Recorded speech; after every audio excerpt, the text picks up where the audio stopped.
कानून हम नहीं मानते और दूसरी बाबरी मस्जिद नहीं होने देंगे। एक बाबरी मस्जिद देने के बाद में अब वो अनेक बाबरी मस्जिद जो है वो चाह रहे हैं, साथ ही साथ अजमेर शरीफ चाह रहे हैं। ये हिंदुस्तान का मुसलमान कभी नहीं मानेगा और ना मानने वाला है।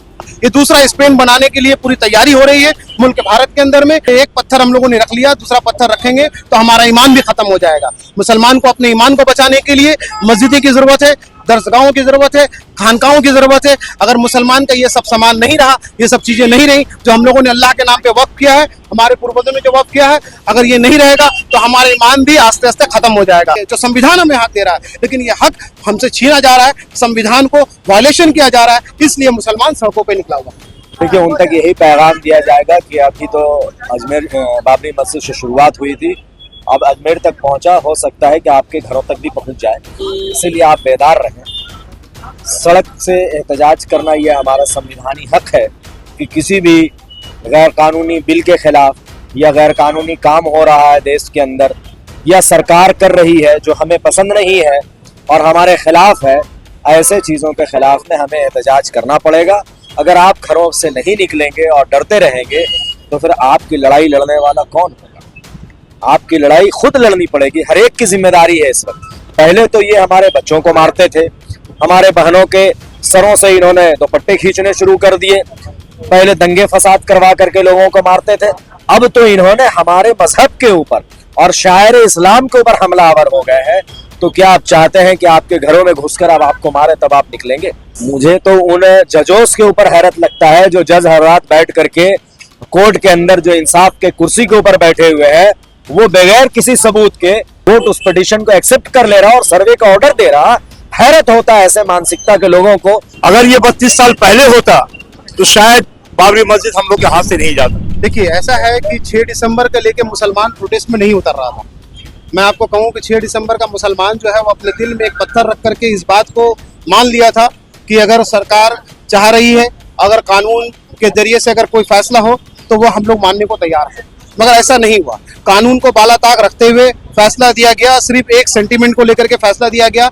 ये फैसला का जो रिपोर्ट है उसमें भी आप देख सकते हैं, सुप्रीम कोर्ट ने जब फैसला दिया था उसने कहा था मुल्क के अंदर में दंगा फसाद ना हो और कोई भी ऐसा मामला ना हो, इसलिए अमन शांति कायम करने के लिए मुल्क के अंदर में ये फैसला लिया जाता है कि वहां पर ही राम मंदिर बना दिया जाए। तो मुसलमानों ने इस बात को देखा कि मुल्क के अंदर अगर दंगा फसाद ना हो, अगर हमारा एक तबका भाई जो है जो हमारे साथ में रहता है उससे अगर खुशी महसूस होती है तो हम अपनी मस्जिद वहां से जो है इसको अपने दिल में पत्थर रख करके हम लोग उस बात को, पूरे हिंदुस्तान के मुसलमान ने, पूरे भारत के मुसलमान ने अपने कानून के ऊपर में आस्था रखते हुए इस बात को मान लिया था। लेकिन आज का जो मामला है वो एक बाबरी मस्जिद देने के बाद में अब वो अनेक बाबरी मस्जिद जो है वो चाह रहे हैं, साथ ही साथ अजमेर शरीफ चाह रहे हैं। ये हिंदुस्तान का मुसलमान कभी नहीं मानेगा और ना मानने वाला है। जी वही बात है, इसलिए एक पत्थर हम लोगों ने रख लिया, दूसरा पत्थर रखेंगे तो हमारा ईमान भी खत्म हो जाएगा। मुसलमान को अपने ईमान को बचाने के लिए मस्जिद की जरूरत है, दरगाहों की जरूरत है, खानकाहों की जरूरत है। अगर मुसलमान का ये सब सामान नहीं रहा, ये सब चीजें नहीं रही जो हम लोगों ने अल्लाह के नाम पे वक्फ किया है, हमारे पूर्वजों ने जो वक्फ किया है, अगर ये नहीं रहेगा तो हमारा ईमान भी आस्ते आस्ते खत्म हो जाएगा। ये दूसरा स्पेन बनाने के लिए पूरी तैयारी हो रही है मुल्क भारत के अंदर में, जबकि भारत का संविधान आर्टिकल 25 हम लोगों को ये इजाजत देता है कि हम अपने संविधान को मानते हुए, अपने भारत के कानून को मानते हुए, कानून के तहत हम अपने मुल्क के अंदर में अपना धर्म का जो है प्रचार भी कर सकते हैं और अपने धर्म का हम लोग अपने पालन भी कर सकते हैं। उसी तरीके से आर्टिकल 26 भी हमें ये इजाजत देता है कि माइनॉरिटीज हो या किसी भी मजहब के लोग हो वो अपना दरगाह बना सकते हैं, मस्जिदें बना सकते हैं, मंदिरें बना सकते हैं, तमाम चीज बना सकते हैं। आर्टिकल 29 हर माइनॉरिटीज को, चाहे वो दलित हो, आदिवासी हो, मुसलमान हो, चाहे सिख भाई हो या ईसाई भाई हो, वो अपना अपना जो है इंस्टीट्यूट को बना करके अपने कानून के तहत रह करके, अपने कानून बना करके, मुल्क के संविधान के अंदर रह करके उसको चला सकते हैं। जिस तरीके से आज पूरे भारत के अंदर में आप देख रहे हैं, चाहे वो गुरुद्वारा हो, चाहे चर्च हो, चाहे मस्जिदें हो, मदरसा हो, यहाँ पर तमाम लोगों का, यहाँ तक हिंदू भाइयों का भी अपना खुद का हिंदू एंडोमेंट एक्ट है, जहाँ पर वो लोग खुद अपना मजहब का प्रचार और प्रसार करते हैं। उनके लोग वहां पर रहते हैं और उनके कानून में भी लिखा हुआ है, जिस तरीके से वक़्फ़ में लिखा हुआ है कि एक मुसलमान, क्योंकि वो जानता है नमाज कैसे पढ़ना है, वो जानता है तिलावत कैसे करना है, इसलिए उसको मस्जिद में रहना जरूरी है। उसी तरीके से हिंदू भाइयों को मालूम है कि वो अपना वेद और कुरान का प्रचार किस तरीके से करेंगे, उनको मंदिर में रहना जरूरी है। उसी तरीके से एक गुरुपंथ को जो है जानने वाले लोग जो है गुरुद्वारा में रहना जरूरी है। बाइबल को जानने वाले लोग, क्रिश्चियन भाई जो है, उनको अपना चर्च में रहना जरूरी है, तो मुसलमानों का पूरा हक है जो संविधान हमें हक दे रहा है, लेकिन ये हक हमसे छीना जा रहा है, संविधान को वायलेशन किया जा रहा है, इसलिए मुसलमान सड़कों पे निकला हुआ। हम लोग वक्त बिल को चलाएंगे, वक्त बिल को चलाएंगे भाई, वक्त कानून हम नहीं मानते, वक्त कानून हम नहीं मानते, और दूसरी बाबरी मस्जिद नहीं होने देंगे। देखिए, उन तक यही पैगाम दिया जाएगा कि अभी तो अजमेर बाबरी मस्जिद से शुरुआत हुई थी, अब अजमेर तक पहुंचा, हो सकता है कि आपके घरों तक भी पहुंच जाए, इसीलिए आप बेदार रहें। सड़क से एहतजाज करना ये हमारा संविधानी हक है कि किसी भी गैर कानूनी बिल के खिलाफ या गैर कानूनी काम हो रहा है देश के अंदर या सरकार कर रही है जो हमें पसंद नहीं है और हमारे खिलाफ है, ऐसे चीज़ों के खिलाफ में हमें एहतजाज करना पड़ेगा। अगर आप घरों से नहीं निकलेंगे और डरते रहेंगे तो फिर आपकी लड़ाई लड़ने वाला कौन होगा? आपकी लड़ाई खुद लड़नी पड़ेगी, हर एक की जिम्मेदारी है इस वक्त, क्योंकि पहले तो ये हमारे बच्चों को मारते थे, हमारे बहनों के सरों से इन्होंने दुपट्टे खींचने शुरू कर दिए, पहले दंगे फसाद करवा करके लोगों को मारते थे, अब तो इन्होंने हमारे मजहब के ऊपर और शायर इस्लाम के ऊपर हमलावर हो गए हैं। तो क्या आप चाहते हैं कि आपके घरों में घुसकर अब आपको मारे तब आप निकलेंगे? इसीलिए निकलना जरूरी है। अगर नहीं निकलेंगे तो आपके आने वाली नस्लों को आपको जवाब देना पड़ेगा। देखिए, एक्चुअली पॉलिटिकल पावर उनके हाथ में है। हम तो यही कहेंगे अपने लोगों से और मुसलमानों से भी और तमाम इंसाफ पसंद लोगों से कि पॉलिटिकली अगर जब तक आप स्ट्रांग नहीं होंगे, जब तक आप उन जगहों पर अपने लोगों को नहीं भेजेंगे जहां कानूनें बनाई जाती हैं, संसद के अंदर अगर लोगों को नहीं भेजेंगे, तब तक आप कामयाब नहीं होंगे। अभी सड़कों पर उतर रहे हैं क्योंकि आप संसद में नहीं है। इसके साथ साथ आप अगर संसद की भी तैयारी कर लें और कम से कम 50-100 एमपीज को अगर आपने पार्लियामेंट के अंदर भेज दिया तो उम्मीद है कि इस मुल्क के अंदर मुल्क के हालात बदलेंगे और इंसाफ का बोलबाला होगा। देखिए, मुसलमान एमपी को आप किस नजरिए से देखते हैं वो मैं नहीं जानता, लेकिन मैं इस नजरिए से देखता हूं कि वो पार्टी के एमपी होते हैं और पार्टी जब तक उन्हें इंस्ट्रक्शन नहीं देता तब तक वो कुछ नहीं बोलेंगे।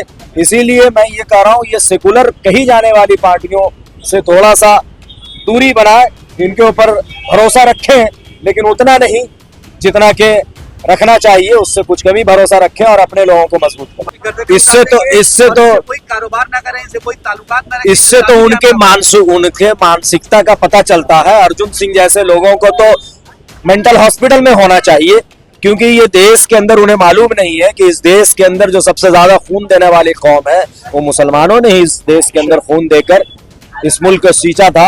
इस मुल्क के मिट्टी को कहीं भी उठाकर कहीं से भी निचोड़ लो या हमारे बुजुर्गों के खून के कतरे नजर आएंगे आप। मुझे तो उन जजों के ऊपर हैरत लगता है जो जज हर रात बैठ करके कोर्ट के अंदर जो इंसाफ के कुर्सी के ऊपर बैठे हुए हैं, वो बगैर किसी सबूत के कोई भी एक पिटीशन दायर कर दे रहा है कि भाई इस मस्जिद के नीचे मंदिर है या इस दरगाह के नीचे मंदिर है, और वो कोर्ट उस पिटीशन को एक्सेप्ट कर ले रहा और सर्वे का ऑर्डर दे रहा।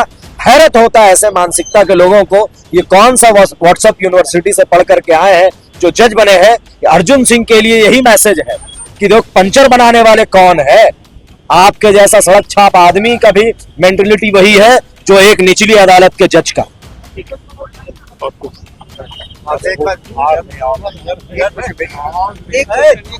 आइए ना के बारादस्ती होती हम दूसरी बाबरी नहीं होने देंगे। इकबाल भाई से मैं गुजारिश करूंगा 2 मिनट अपनी बात रखें, उसके बाद चलिए। बिस्मिल्लाहिर्रहमानिर्रहीम। खुद ही को कर बुलंद इतना हर फकीर से पहले, खुदा बंदे से खुद पूछे बता तेरी रजा क्या है। आज मामला अजमेर का हो या मस्जिद का हो, आज आने का सबसे बड़ा हम जो बात समझते हैं कि हम लोगों ने अपने अंदर इत्तेहाद को खो दिया। आज इत्तेहाद हम लोग के अंदर में रहता तो शायद बाबरी मस्जिद भी हम लोग के हाथ से नहीं जाता। 32 साल बाद आज पहली बार राजा बाजार के मोड़ पर बाबरी मस्जिद को लेकर के यहाँ पर एक चेन बना करके एहतजाज किया गया है। अगर ये 32 साल पहले होता तो शायद बाबरी मस्जिद हम लोग के हाथ से नहीं जाता। देखिए, हम लोगों ने तो मौका दिया है। बाबरी मस्जिद जब ये काम हुआ, बाबरी मस्जिद 1992-96 को, ये हम लोगों ने मौका दिया है। ये लोग मौके के तलाश में था, मौका इन लोगों को मिलता गया। इन लोग अपना एक से एक पर एक इश्यू इन लोग अपना चलाता चले गया। कभी संभल हो, कभी ज्ञान वापी हो, कभी अजमेर हो, और ये आने वाले दिन में आप देखेंगे कि हिंदुस्तान के तमाम स्टेट में कहीं ना कहीं हर जगह पर ये लोग अपना इसी तरीके से मंसूबा लोग बनाएंगे और मुसलमानों को परेशान और हरासा किया जाएगा। आज हम यही कह रहे हैं, आपको फिर एक बात दोहराना चाहेंगे कि हम लोग जब तक मुत्तहिद नहीं होंगे तब तक ये लोग अपने मंसूबे में कामयाब होते रहेंगे।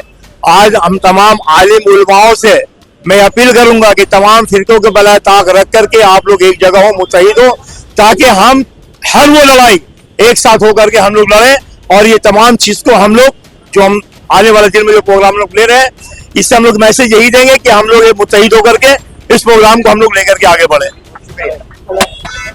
सब लोग जमा है, हम लोग ये बिल को चल जाएगा, बिल कहाँ है? हाँ, बिल लाइए और बढ़ाओ।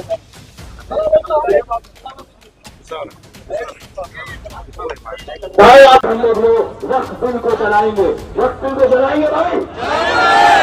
वक्त कानून हम नहीं मानते, वक्त कानून हम नहीं मानते, और दूसरी बाबरी मस्जिद नहीं होने देंगे। संभल के नौजवानों को इंसाफ दो, संभल के